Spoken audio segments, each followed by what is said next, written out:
Bolívar, como podemos entender o conceito de ideologia e qual que é a origem desse conceito? Pois não. A origem do termo ideologia não tem nenhuma importância. Ele foi criado por um grupo de subintelectuais, de gente que não tinha nenhuma importância, que imaginava decifrar os significados ocultos das palavras na época do Napoleão.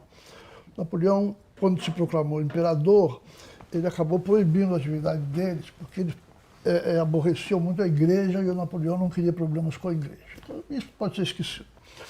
A ideologia é também usado, muitas vezes, em sentidos irrelevantes. Você fala assim, a ideologia do partido tal. Não quer dizer nada.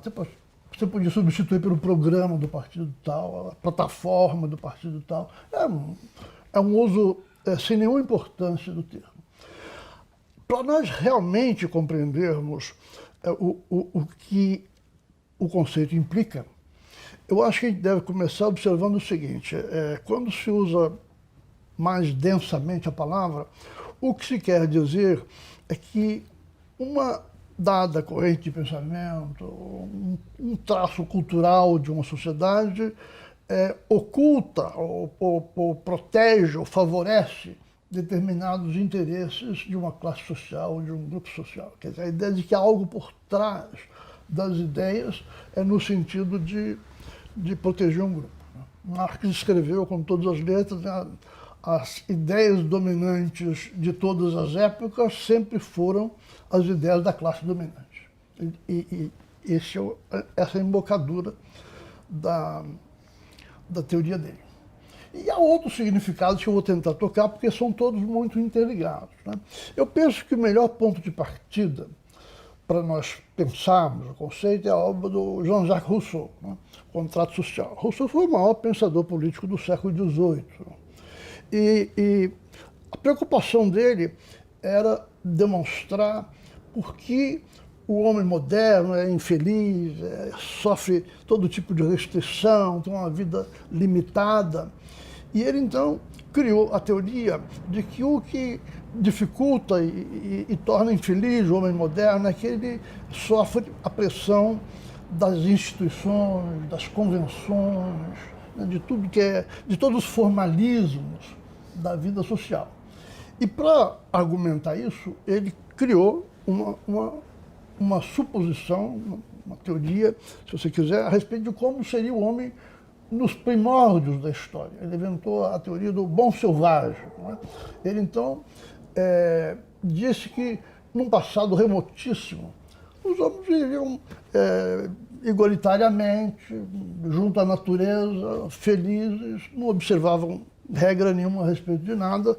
O bom selvagem, então, era, digamos, era uma associação, um grupo de pessoas totalmente transparente, não havia nenhuma instituição, nenhuma convenção, nenhuma regra que dificultasse a cada um entender tudo a respeito de todos os outros. Então essa ideia da transparência, da paz original do mundo seria o bom selvagem. É muito difícil dizer se ele acreditava mesmo nisso, né? O filósofo polonês Kolakowski escreveu uma coisa interessante e eu acho que ele tem toda a razão. Ele diz, o Rousseau não acreditava, ele criou isso para argumentar. Mas, curiosamente, Marx, que era um homem realista, e todos os marxistas posteriores acreditaram. E essa ideia faz parte integral da teoria marxista.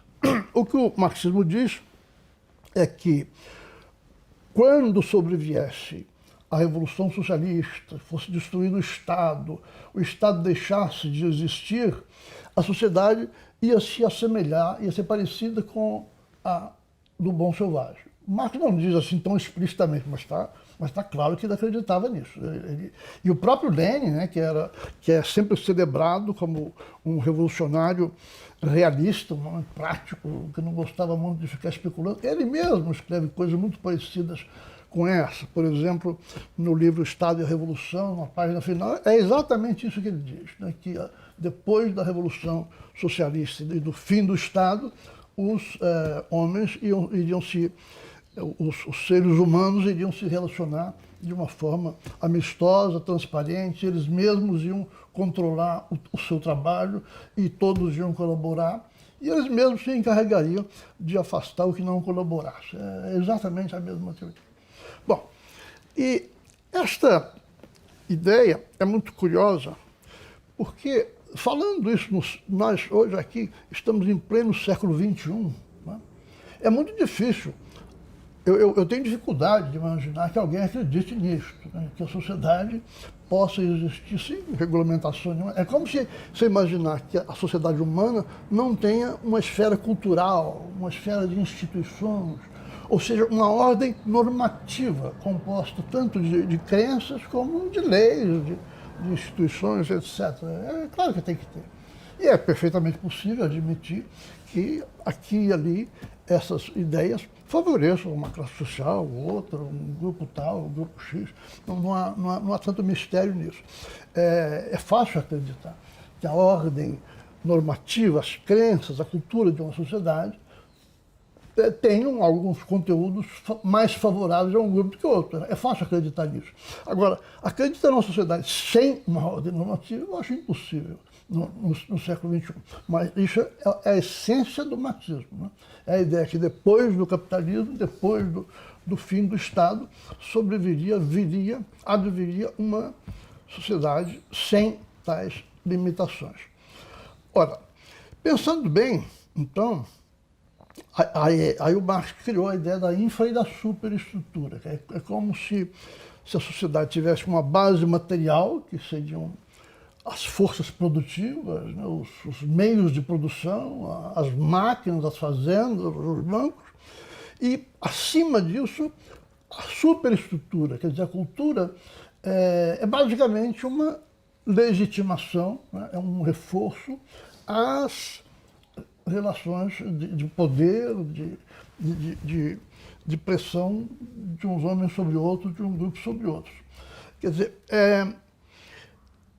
é uma ideia sem pé nem cabeça, se você pensar bem. Quer dizer, como é que pode haver uma distinção entre uma sociedade composta apenas de meios materiais e sem nenhum tipo de cultura, de relacionamento, a própria linguagem, dependendo de como ela existe em dado momento, pode favorecer um grupo ou outro. Hoje em dia, no mundo, se fala o tempo todo nisso, né? Todo o negócio do politicamente correto, para evitar que a linguagem atinja negativamente alguns grupos. Isso é perfeitamente fácil de aceitar. Agora, difícil é aceitar o contrário, que o mundo possa existir sem essas relações. Mas o fato é que o Marx acreditava, né? Então, a partir desta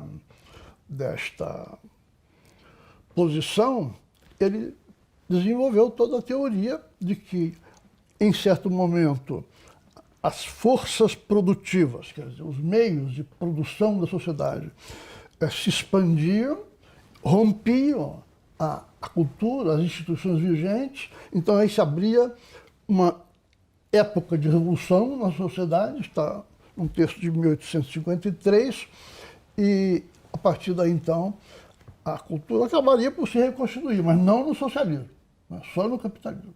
Então essa é a teoria fundamental do marxismo. Isso foi, obviamente, incorporado pelo Friedrich Engels, que trabalhava com Marx, depois pelo Lenin, pelo Trotsky, por todos eles. A única mudança realmente fundamental nesta ideia aparece nos anos 30 com a obra do Antônio Gramsci, na Itália, né?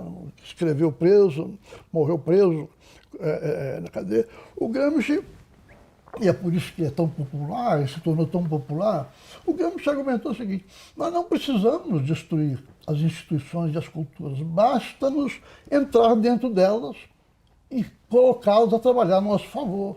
Quer dizer, nós fazemos o que nós dizemos que os outros fazem, não é? Nós transformamos a cultura, a ideologia, em termos latos, num instrumento de controle da sociedade. E nós não precisamos pegar em armas, basta nós controlarmos o sistema educacional, os sistemas culturais, os meios de comunicação. Então aí vem uma mudança de ótica fundamental, e não é por acaso que Gramsci hoje é muito usado pelos professores de esquerda nas universidades, porque eles passaram a ver as coisas dessa maneira, abandonaram a teoria da revolução violenta e a substituíram pela ideia do controle da educação, dos meios de comunicação, etc. É óbvio que nunca, nos países que efetivamente instalaram regimes comunistas, na União Soviética, no leste europeu, na China, nunca houve a chamada transparência e o bom selvagem, muito pelo contrário, né? Todos esses regimes se basearam no controle absoluto dos meios de comunicação, na polícia secreta e na repetição interminável da ideologia. Nós estamos evoluindo na direção do socialismo. Um dia vai haver uma sociedade sem classe, então o mundo será como Rousseau imaginava, na teoria do bom selvagem. Oliver, esse livro do Rousseau, O Contrato Social, você já citou aqui no ciclo várias vezes, em várias ocasiões. Você recomendaria esse livro como leitura? Ou você acha que poderia começar? Que livro você recomendaria para a gente continuar essa discussão, O Contrato Social? Eu certamente recomendo um livro belíssimo, mas com uma leitura crítica, né? Porque o livro quer convencer o leitor de que a sociedade livre, a sociedade, ele chega a usar a palavra democrática, só existiria quando todos pensassem exatamente a mesma coisa. Quer dizer, todos se pusessem... Mas é impossível. É impossível, é uma utopia. E é por isso que ele foi o pensador que teve maior impacto no pensamento político durante todo o século XIX. Quer dizer, foi o precursor do anarquismo, em primeiro lugar, do marxismo, e indiretamente até do fascismo. Quer dizer, um pouco de rousseauismo entrou no próprio fascismo por esse romantismo, né?